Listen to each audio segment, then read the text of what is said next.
Yeah, I gotta say, lately I've been really adoring some insomniac Spider-Man games. I really like them quite a bit, and I'm sure with the launch of the PS5, a new one's gonna be coming anytime now. I'm assuming around 2022, because they still got Ratchet and Clank Rift Apart. So today's video, I just wanted to do a brief top 5 things I'd like to see in the sequel. Now, some of these are a little minor, others being major, and obviously I'm not expecting anyone at Insomniac to really see this, but these are just some general things that I think could really go a big way for a sequel. Let's go. Number 5 may seem like a minor one to some, but this is a pretty major one for me. Don't just slap a 2 on the title. Okay, I hate how many games are just called Spider-Man. This is not the only game called Spider-Man out of every Spider-Man video game released. There's Spider-Man on PlayStation, the one that's based on the movie game. There's Spider-Man on Atari. There's a Game Boy game, I think, just called Spider-Man. I think there's even an NES one called that. I could be wrong on that one. But yeah, if you're gonna, don't just call it Spider-Man 2. Give it a subtitle. Spider-Man 2, Peter goes broke. I don't know. Anything. Anything's better than just calling it Spider-Man 2, because I don't want to give it the subtitle Spider-Man PS4 2, or, well, I guess Spider-Man PS5 2, even though that doesn't really work. Yeah, you see the problem with the subtitle thing? Just give it one. That's all I'm asking.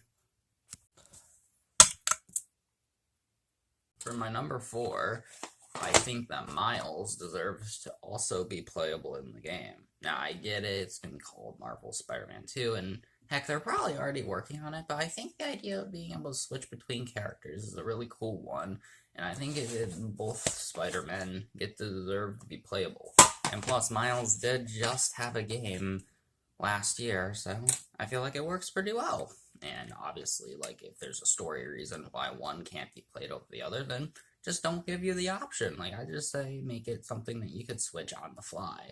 But if there's like a story option as to why, then don't. I'm not saying you need to have 2 different stories. I'm just saying that you should just have it be like a flip-flop thing where you could switch from Peter or Miles depending on your preference of playstyles. And obviously in Miles' case, I think he should keep his abilities from the PS4 game or PS5 game. Yeah, that's about it. Number 3, I think everyone can agree with this, but no puzzle segments. Like the puzzles in the first Spider-Man game, these ones.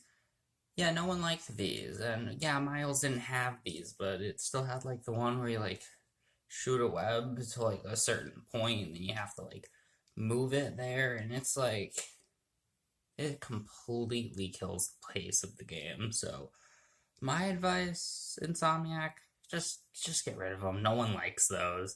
Just make the game more about the action and more about like the combat, the swinging.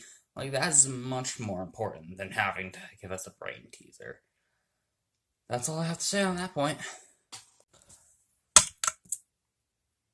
Alright, so for number 2, I gotta say, I've always been pretty big on the side missions in both games, like the ones where you like talk to the people and they give you things. Because I don't know, those seem more stand out, and I always was upset that there were never as much of them. Like, Miles had a fair more of them than PS4, but still, it felt like a smaller part of the game compared to the run around, collect pigeons, or the run around and collect gas.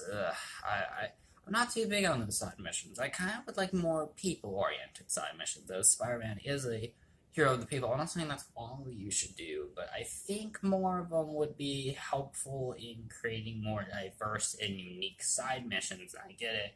You got a limited amount of time to work on these, and that's fine.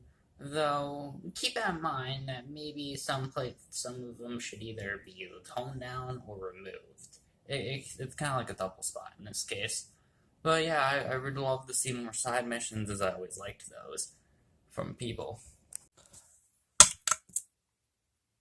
Okay, number 1 thing I want to see added to the series.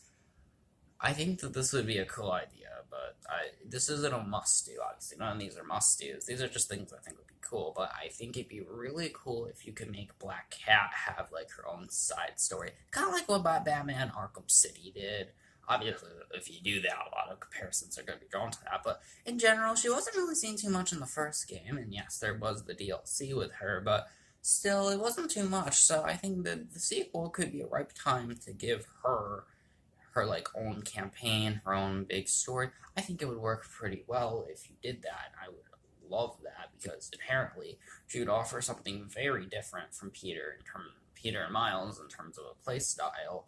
And then overall, I think it'd make the game have a little more variety. And I'm sure there's a lot of things you could do with her, the anti-hero thing, and hey, maybe you could even have her like face off against the police and stuff in some missions, have more stealthy things of trying to like rob places or have the stories intertwined in time. I think that'd be a really cool idea having Black Cat in there inherently, because I just think maybe if she's like seen by people call the police on her. Like I think there's a lot of possibilities with adding Black Cat as a playable character in particular that you can do with Peter or Miles. I just think it'd be a great idea for the franchise to give it more variety in terms of playability. Overall, though, that's all of my points. Tell me what you think about my list down below, and if you have any points that you would want to make about these games and what you think you should do in the sequel, tell me down below and see what you think. Thank you all for watching, and see you all in my next video. Bye.